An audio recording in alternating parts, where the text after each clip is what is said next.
Autodestrutivos é um capítulo desta obra, Amor, Imbatível Amor, que é a nona da célebre série psicológica pelo espírito Joana de Ângeles, que tem um conjunto de 16 obras.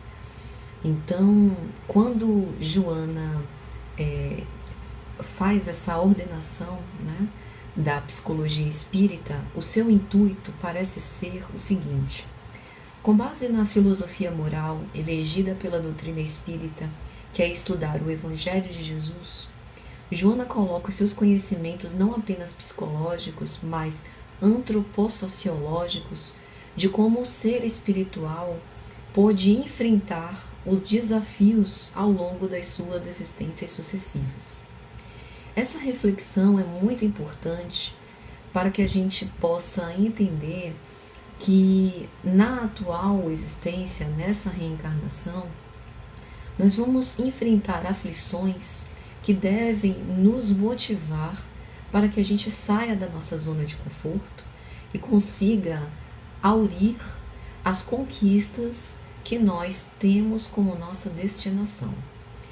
Então, por muito tempo, a visão do autoconhecimento e da própria reforma íntima sempre foi vista como uma espécie de romantismo, como se o autoconhecimento fosse uma espécie de epifania em que de repente a gente se dá conta da imortalidade, né, da perpetuidade das existências, da solidariedade das reencarnações, e a partir desse momento a gente não errasse mais. Então essa visão distorcida do autoconhecimento, ela é um tanto quanto romantizada e enganosa e pode inclusive nos levar a muito sofrimento.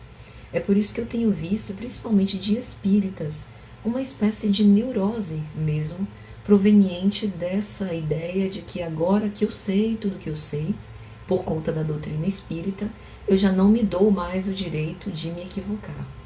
Mas a gente esquece que a evolução não se dá aos saltos e que o nosso estado de imperfeição ele não será transformado senão pelo fato de nós investirmos o nosso tempo, o nosso esforço, a nossa dedicação em reforçar aquelas duas bases principais que vão nos levar à ascese espiritual: humildade e caridade. Então, partindo desse preâmbulo, a gente tem que a vida no mundo material ela é marcada por vicissitudes. Ao longo do tempo, o próprio envoltório corpóreo, né, em que a gente anima, o nosso corpo fisiológico, ele vai se depauperando. Agora, por exemplo, nós estamos todos, porque não há privilégio nem predileção de ninguém, estamos todos expostos a um flagelo invisível e precisamos tomar cuidados que são recomendados pelas entidades médicas e sanitárias para preservar a nossa saúde e a nossa própria vida. Mas fora desse contexto de enfermidades, a gente já passa por vicissitudes naturais da existência terrena. Sentimos fome e precisamos comer. Sentimos sede e precisamos beber. Sentimos sono e precisamos dormir. Então, essas necessidades mais físicas, em geral, elas são mais facilmente assimiladas por nós. Tanto é assim que quando a gente tem, por exemplo, alguma doença, né, que pode ser investigada pelos instrumentos, pelos exames físicos, a gente em geral procura um médico sem tanta dificuldade. Mas quando se trata, por exemplo, de componentes anímicos, de componentes psíquicos, emocionais, a gente ainda tem um grande estigma em relação à doença mental e aos conflitos psicológicos, e a nossa resistência em procurar ajuda nesses casos é ainda maior. E isso pode fazer, dentro do nosso tema, com que a gente não apenas alimente, mas postergue a terapêutica relacionada a comportamentos autodestrutivos, né? Então é importante a gente pensar nisso, porque partindo do pressuposto que nós somos espíritos imortais, nós temos diversas dimensões: a dimensão fisiológico-corpórea, a dimensão emocional-psicológica, a dimensão social, ou seja, os nossos vínculos também podem nos adoecer. E nesse período de pandemia a gente tem visto muito isso também, como a gente está mais isolado e nós temos um instinto gregário, né? Ou seja, nós somos seres sociáveis. O ser humano é mediado pela linguagem. E uma das funções da linguagem, como está lá em O Livro dos Espíritos, não é outra senão fomentar os nossos diálogos, as reflexões, as trocas de ideias.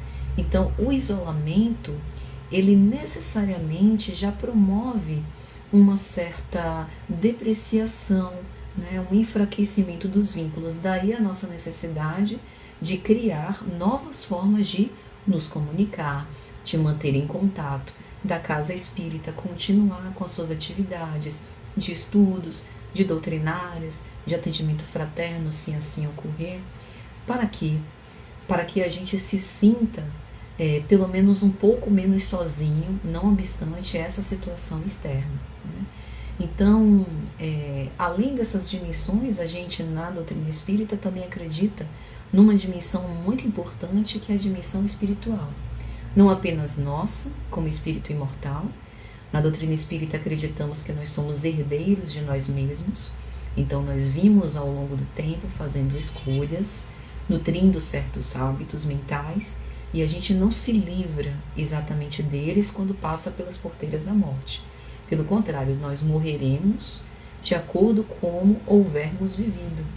Então, pensar sobre isso e também na questão da sintonia, né? Pensemos como anda, por exemplo, nesse momento, a psicosfera terrena, com tanta aflição, pânico e dor. É uma psicosfera carecente das nossas melhores vibrações, do nosso esforço para manter os melhores hábitos mentais, e essa conjugação, né, essa associação de pensamentos entre mentes encarnadas e desencarnadas também pode nos desestabilizar. Daí aquela advertência sempre oportuna de Jesus: orai e vigiai. Então a gente percebe que tudo na vida é um movimento contínuo. Nós sempre estamos na busca de um equilíbrio, mas de um equilíbrio dinâmico. E quando a gente não é atingido por alguma aflição material, surgem os flagelos psíquicos. E tais flagelos, em situações como a que nós vivemos hoje, que é uma situação de uma pandemia, ela tem componentes de conflitos psíquicos agravados. Daí o aumento, por exemplo, na taxa, no índice de suicídios, o aumento de transtornos de ansiedade, de crises do pânico, né, de crises de ansiedade, de medo, a angústia, né, o desânimo. Então, conflitos emocionais, vez ou outra, ressurgem, mas nós escolhemos manter ou transformar comportamentos autodestrutivos. Então, qual seria a primeira observação importante que nós precisamos fazer sobre este tipo de comportamentos? É necessário que a gente lance o olhar sobre nós mesmos e se perceba. Se perceba nos momentos de isolamento, de recolhimento, de reflexão mais íntima. Se perceba quando a gente se coloca no contato com o outro, principalmente no contato com aqueles que são mais próximos de nós, os nossos membros familiares, porque é nesse contato mais próximo que existe uma espécie de amplificador das nossas características mais estuantes. É no contato mais próximo, mais íntimo, que a gente se irrita com mais frequência, né? Que a gente se deprime com mais facilidade, que a gente se magoa, que a gente faz coisas de que a gente se arrepende depois. Então, desde o prefácio de Amor Imbatível Amor, Joana de Ângeles é enfática.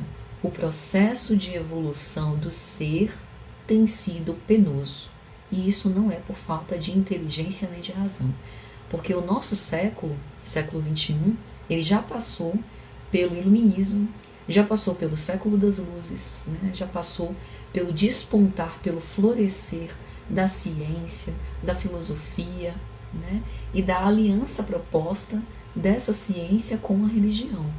E a grande questão é que parece que há uma espécie de insurgência, como se nós nos colocássemos sempre contra a parte da nossa natureza que é mais sombria, né?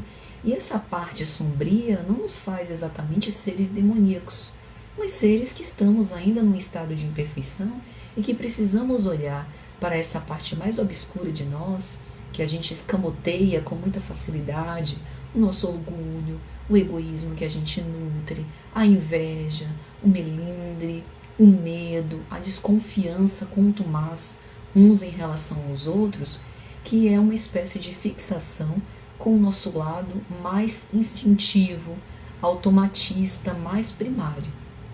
Então é justamente pela inteligência e pela razão que não se restringe a noção da inteligência cognitiva, mas sobretudo da inteligência emocional, que nós poderemos utilizá-los como alavanca para o nosso progresso moral.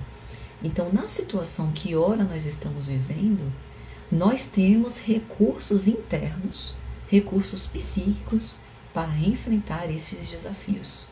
O que acontece, não raro, é que nós subestimamos esses recursos. Achamos que não temos condição, que não suportamos mais, que é uma dor excessivamente grande para que a gente possa enfrentar. E ao lado dos nossos recursos, espíritos bons, que são os nossos guardiães, os nossos espíritos protetores, espíritos familiares que se acercam de nós, os benfeitores da humanidade, estão aqui para nos insuflar o bom ânimo para que a gente não se negue a enfrentar os desafios. Então Joana diz: falta ao homem agir mais ao invés de reagir, pensar mais antes de atuar, reflexionar como primeiro passo perante qualquer empreendimento. Porque o amor, esse amor imbatível que ela traz como título da obra, ele não é uma transformação do dia para a noite. Esse amor máximo, ele é ensaiado.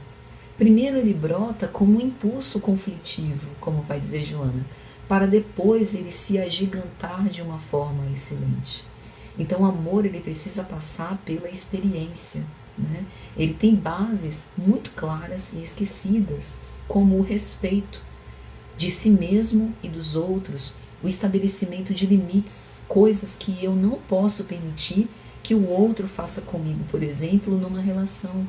O perdão em relação às minhas falhas, aos meus pontos fracos, que eu ainda não consegui vencer, mas como espírito imortal, eu conseguirei. Então Joana lembra que todas as terapêuticas na casa espírita, reequilíbrio energético, magnetoterapia, fluidoterapia, as terapias psicológicas, psicanalíticas, psiquiátricas, todos esses recursos são muito nobres, mas eles não farão sozinhos a atividade e a missão que o sujeito precisa fazer, que é simplesmente levantar-se e erguer-se com coragem moral, olhar com sinceridade para si mesmo e decidir amar. Por isso que a inteligência e a razão ajudam no progresso moral, se bem direcionados. Amar é também uma decisão, porque quando nós somos afrontados por uma injúria, nós podemos decidir responder reativamente, e devolver com as mesmas armas aquela maldade que nos foi imputada, ou simplesmente perdoar, que não é esquecer nem conivir, mas entender que aquele que levanta um falso, por exemplo, com respeito a mim, primeiro não me conhece intimamente, e segundo, ele tem o direito, inclusive, de não me amar. Mas nós, como cristãos, é como se a gente tivesse se fidelizado ao dever de amar a todos, principalmente aqueles que nos ferem e que nos caluniam. Assim, a gente aprendeu com Jesus.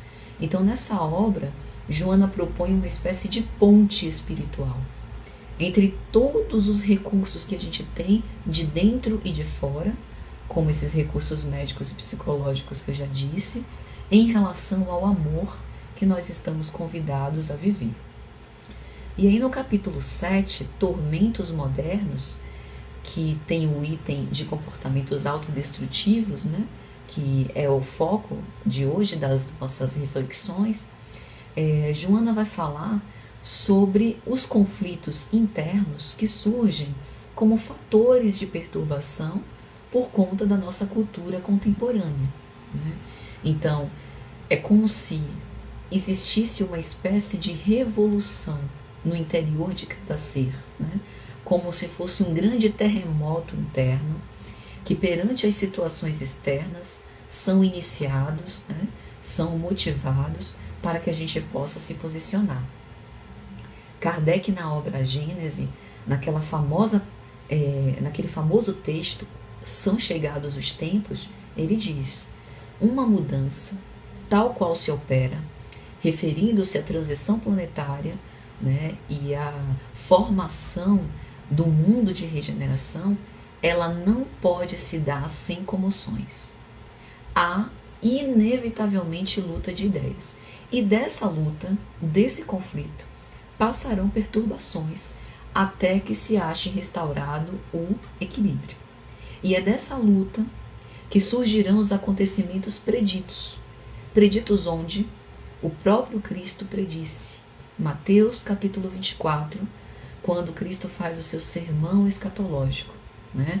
Ele adverte da fome, das guerras, dos tremores de terra, das famílias se levantando contra famílias, catástrofes externas, refletindo também conflitos interiores. E aí Kardec termina um texto com uma frase célebre: hoje não são mais as entranhas do planeta que se agitam, como nos momentos primiciais, né, de formação da Terra, em que havia aquelas chamas incandescentes, né, vulcões em erupção, né, aquela enchente de lavas, terremotos e maremotos em muito maior intensidade e frequência. Hoje ainda existem, mas não são principalmente as entranhas do planeta que se agitam, são as da humanidade. Então, o que isso tudo significa? Os conflitos que ressurgem, quais tormentos modernos, são preditos. Eles eram previsíveis. Por quê? Porque nós somos espíritos imortais que colecionamos uma série de experiências, bem-sucedidas umas, malogradas outras. E como a gente não pode se despedir, digamos assim, sem pagar o saldo devedor do mal que a gente fez, ficam resquícios no nosso inconsciente profundo, na forma de complexos de culpa, culpa inconsciente, né? Naquela impressão de que a gente não é merecedor do bem que nos atinge, de um sentimento de tristeza, de uma melancolia injustificável que a gente não sabe o que é, né? Então, todos esses resquícios, por vezes, emergem à nossa consciência e estão presentes nos nossos atos, nos nossos impulsos, nas nossas intenções mais profundas, para que sejam equacionados. E não poderão ser equacionados senão pelo nosso esforço pessoal. Então, muitos de nós trazemos predisposições psíquicas individuais que fazem ressurgir tais conflitos. Então, quando a gente vê a celeridade e a quantidade imensa de informações, nessa época de pandemia, então, é uma lástima. A gente liga o noticiário, navega em redes sociais, não se fala em outra coisa que não Covid. Se a gente mergulhar para se informatizar de todos os milhões de linhas com respeito a esse noticiário, a gente vai facilmente enlouquecer. Porque a gente não tem condição de assimilar uma quantidade tão grande de informação num tempo tão curto. O psiquismo humano, ele precisa de tempo para elaborar, significar aquilo que ele vê e aquilo que ele ouve.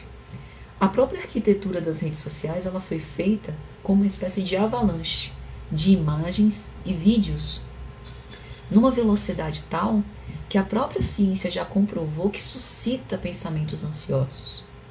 É todo mundo que neurotiza ao utilizar com muita frequência redes sociais? Não.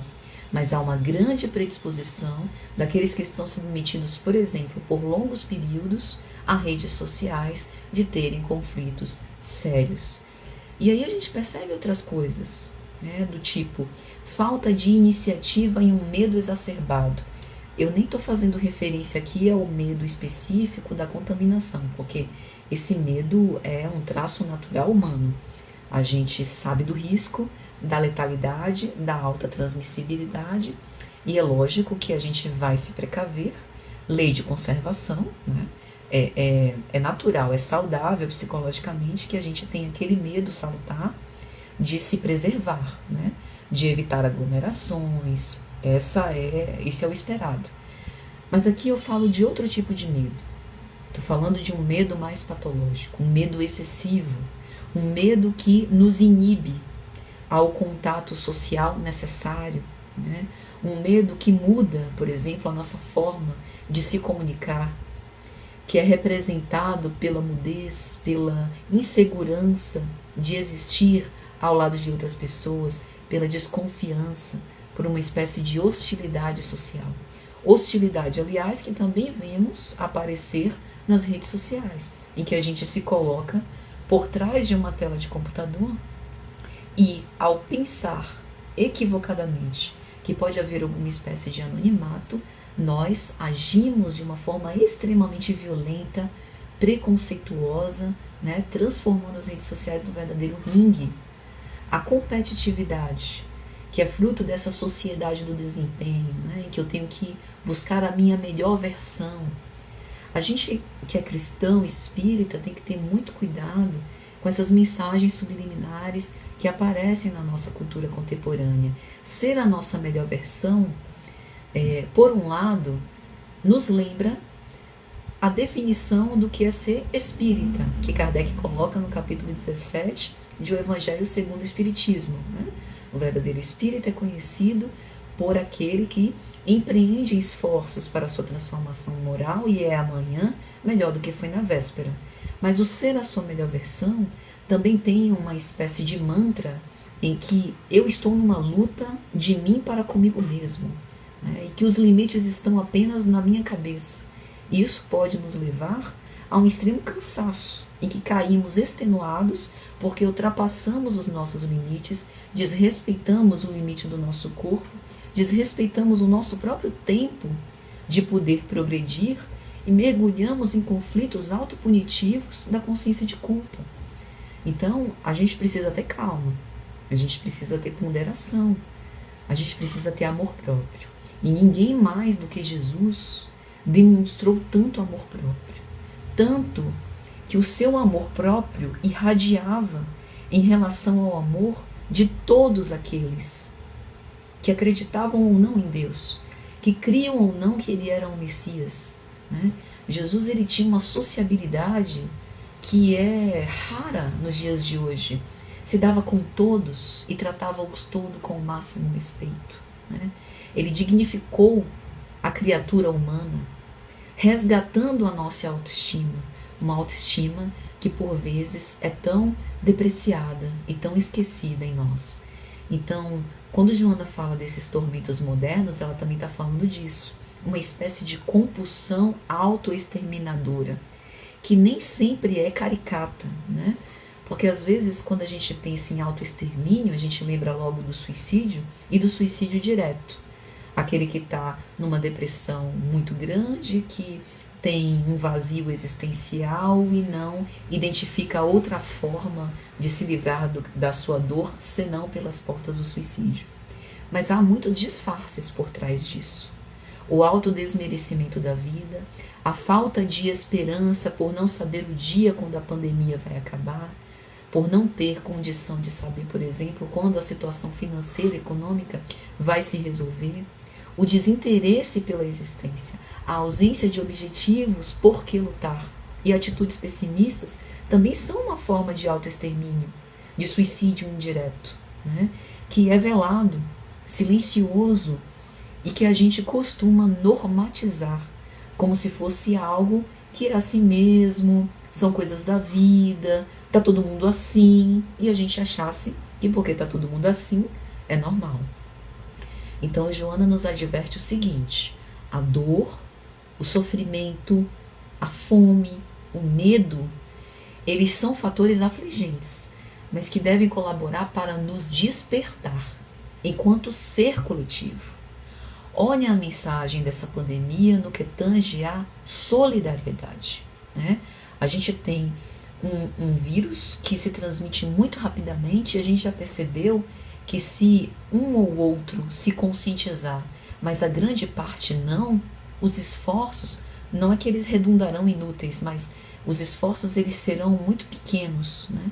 Quanto mais pessoas estiverem conscientes das formas de preservação da saúde, mais efetivas serão as medidas que têm sido propostas para a gente enfrentar de uma forma melhor essa pandemia. Nesses tempos de flagelo, a gente também vê o quanto a solidariedade ela é importante, porque muita gente perdeu o emprego, né? Com as casas espíritas fechadas, muitas famílias assistidas pela caridade material fundamental, os colaboradores, né? Os frequentadores das casas, por deixarem de ir no centro, alguns esqueceram, né, das doações. Então as casas se mobilizam, colocam as contas bancárias para as transferências eletrônicas, fazem campanhas, algumas deixaram o brechó aberto para começar a entrar algum dinheiro para manter essa assistência. Então, nesses períodos de miséria econômica, abandono social, um terror asfixiante, é que a gente vê o quanto essa lei de cooperação, que foi inaugurada por Jesus, Jesus não precisaria de nenhum discípulo, né? A gente não duvida da autoridade moral indiscutível de Jesus e da plena potencialidade dele fazer todo o trabalho de exemplificação, de encarnação da mensagem divina sozinho. Mas ele convoca 12 discípulos que não eram doutores da lei, conhecedores de ciência e filosofia, nem tinham profundas habilidades e competências, né? Mas que eram homens rudes, porém espíritos velhos conhecidos dele, que tinham um sentimento afinado com a proposta do Evangelho e que souberam, com o seu trabalho, com o seu próprio esforço, dar continuidade à sua mensagem. Então essa lei de cooperação inaugurada por Jesus ainda hoje vige, né? Mas por conta de desprezarmos isso, é que nós vemos graçar preconceito, intolerância, desilusão e esse grande mal, né? Talvez o maior mal que hoje experimentemos seja essa falta de sentido da vida, né? Então, cumpriria a gente pensar como é que nós nos comportamos perante esses momentos, né? Esses fatores de perturbação têm nos levado a uma tomada de decisão, porque é no momento da crise que os nossos valores internos podem ser maiormente comprovados. Os testemunhos dos cristãos primitivos foram as pedradas, né? Foi o suplício, serem lançados vivos aos leões esfaimados nos circos de horror, serem queimados vivos, né, em praça pública. O nosso testemunho é um pouco diferente. É o testemunho da paciência, da perseverança no ideal, não obstante o mundo estar parecendo de cabeça, de pernas para o ar, né? Às vezes a gente tem a impressão de que a gente precisa justificar o óbvio, né? Mostrar digamos assim, a realidade dos fatos.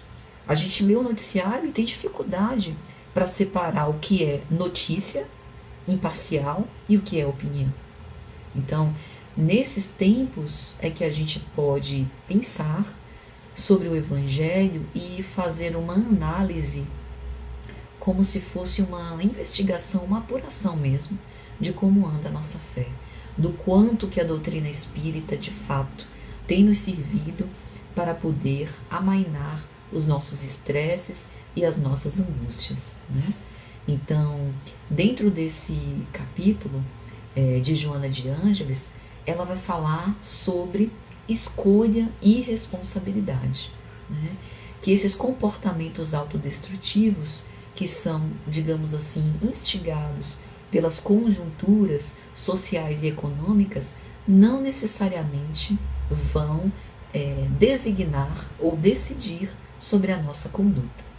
Nós estaremos submetidos a pressões contínuas, estaremos convocados a honrar compromissos sociais, mas os mecanismos de ansiedade, né, as fobias desencadeadas, tudo isso poderá ou não ser desencadeado a depender de como nós estamos interiormente, né?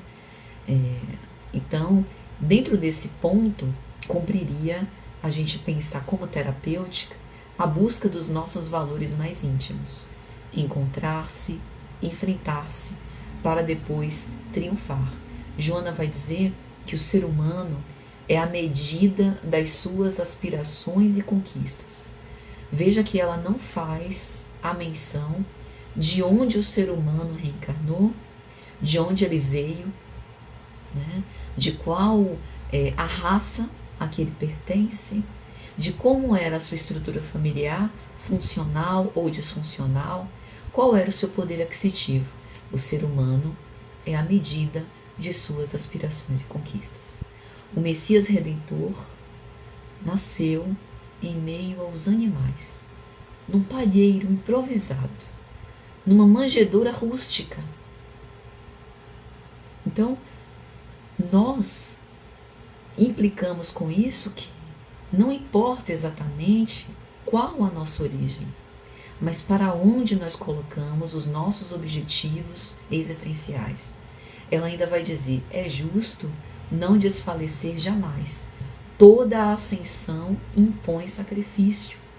Toda libertação resulta de esforço. Então a gente precisa de muita coragem moral para romper essas algemas psicológicas. E é preciso aqui definir o que é coragem.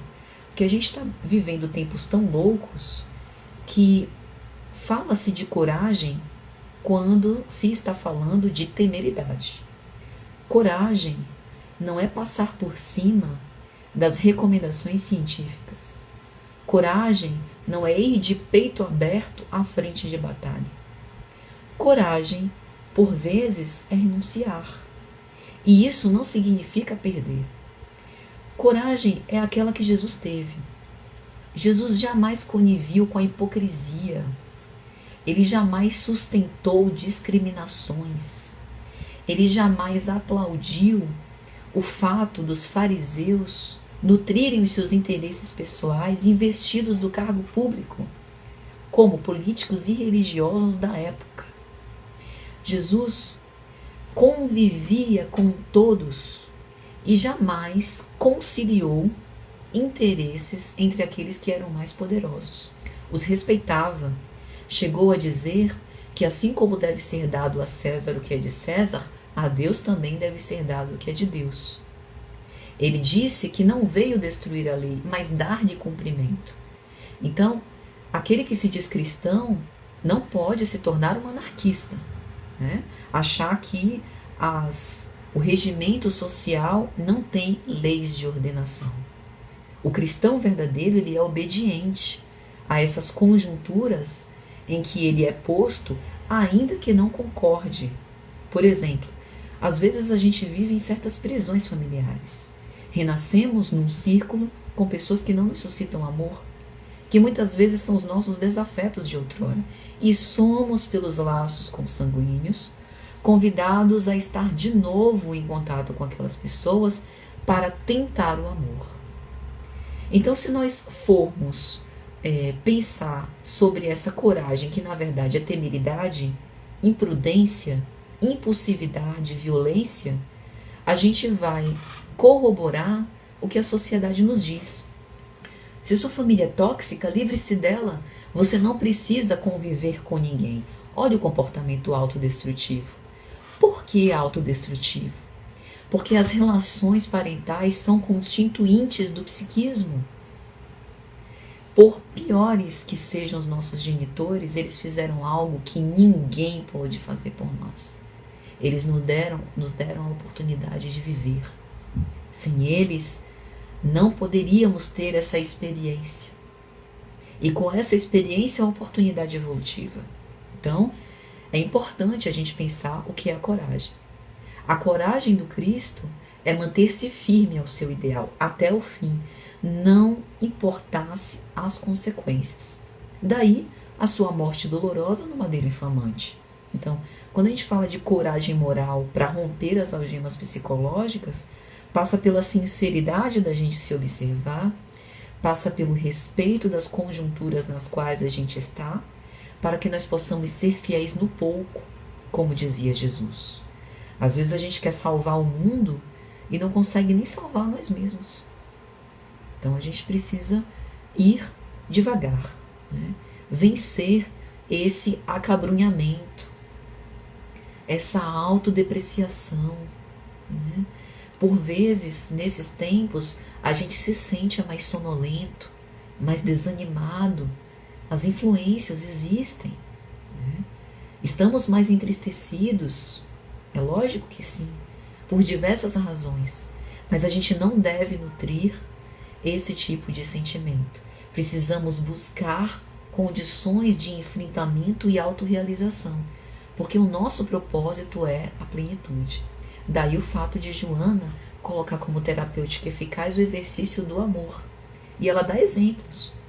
Exercícios físicos sim, porque nós estamos no corpo, né, principalmente nesse período. Então a gente precisa ainda do nosso aparelho fisiológico para os enfrentamentos, inclusive de ordem moral e espiritual. Exercícios mentais, pela leitura edificante, grupos de estudos, conversações instrutivas, relações estimulantes, prática do bem, meditação, oração. E redescobrir, a cada passo da nossa marcha, o significado existencial e da vida, né? E aí ela termina essa passagem dizendo: a existência, enriquecida de ideais, deve ser utilizada para transformar tumulto em harmonia, doença em saúde, tendência à autodestruição em prolongamento da vida, sob a égide do amor, que a tudo deve comandar, inspirar e vencer. E aí eu perguntaria: isso é fácil? Não. Um hábito é um condicionamento operante. É um ato que a gente vitaliza ao longo de muito tempo. A nossa capacidade de tumultuar, ela está muito mais consolidada e enraizada do que a de harmonizar. Porque se já fôssemos pacificadores, certamente nós estaríamos numa condição um pouco diferente, a menos que estejamos aqui com alguém em missão, né, uma missão mais elevada, que está além da grande maioria de nós em provas e expiações. A nossa tendência autodestrutiva, ela é uma repetição de hábitos enraizados ao longo de várias reencarnações. Mas a gente não precisa continuar a nutrir esses hábitos. Só que esses hábitos não são extirpados. Lembra da parábola de Jesus? O joio e o trigo. Os dois crescem juntos, porque se arrancarmos à base da violência o joio, o trigo tenro, que está ali nas suas primícias de nascimento, também vem junto. Então, a gente não pode extirpar os nossos defeitos com base na violência, mas sim, em cada momento em que a gente se irritaria, nutrir o silêncio, a paciência, em que a gente desesperaria, esperar mais um dia, em que a gente odiaria ou se vingaria, entender que o outro é enfermo, necessitado da nossa piedade. E é assim que a gente vai prolongando os dias da nossa existência sob a égide do amor. Veja que não tem mágica. É um sacrifício por dia, né? É um esforço paulatino, um pouco a cada dia. E para finalizar esse comentário, gente, eu quero compartilhar com vocês uma história que para mim é uma história muito tocante e que eu acho que pode nos dar um ânimo para que a gente vença os comportamentos autodestrutivos. Essa história foi narrada por Maíse Braga, oradora espírita, em 2019, quando ela participou de uma homenagem na Câmara dos Deputados em comemoração aos 17 anos de falecimento de Chico Xavier. A história é a história da ficha de número 1. Maíse conta assim: uma senhora do Ceará perdeu seu filho aos 21 anos por suicídio. Ela foi a Uberaba e chegou tão cedo que pegou a ficha de número 1. Eram 30 fichas. Quando amanheceu o dia, um carro luxuoso aparece naquele lugar. Uma mulher desesperada desce do carro e começa a gritar: Meu Deus, eu sou a mulher mais infeliz do mundo. Eu perdi a minha filha e o meu filho num acidente de carro, e as 30 fichas para atendimento com Chico Xavier já foram distribuídas.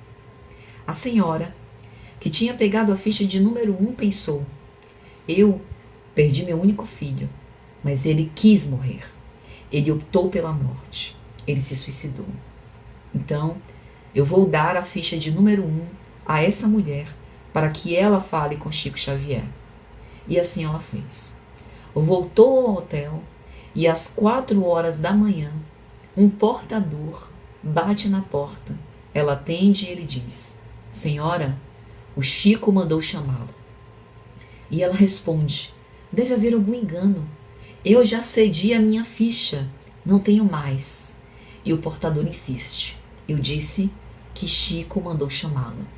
Ela chega emocionada no salão e Chico, ao vê-la, se levanta e começa a ler uma carta. Minha mãe, você sabe, eu não deveria estar aqui. Eu tirei a minha vida por vontade própria. Mas Emmanuel foi me buscar e disse: Meu filho, vem comigo. Sua mãe doou a ficha de número 1 para outra mãe desesperada, mas ela precisa saber de você. E eu estou aqui para te dizer, minha mãe, que morte é vida. E eu vou tentar continuar a começar de novo em alguma parte. Mas foi a ficha de número 1. Nunca se esqueça que você doou àquela mulher que me trouxe até aqui. Então, diante dessa história, cumpre a gente pensar: qual é a ficha de número 1 que nós estamos retendo sem proveito próprio e sem doar ao outro? Todos nós temos uma ficha de número 1. Um privilégio, uma vantagem, uma vocação, a nossa vida, que precisa ser doada para que a gente possa seguir em frente. Chico dizia que o amor não cansa nunca. Então que nós aprendamos a descansar e, sobretudo, amar, porque o amor é capaz de vencer tudo, meus amigos. Confiemos. Muita paz a todos.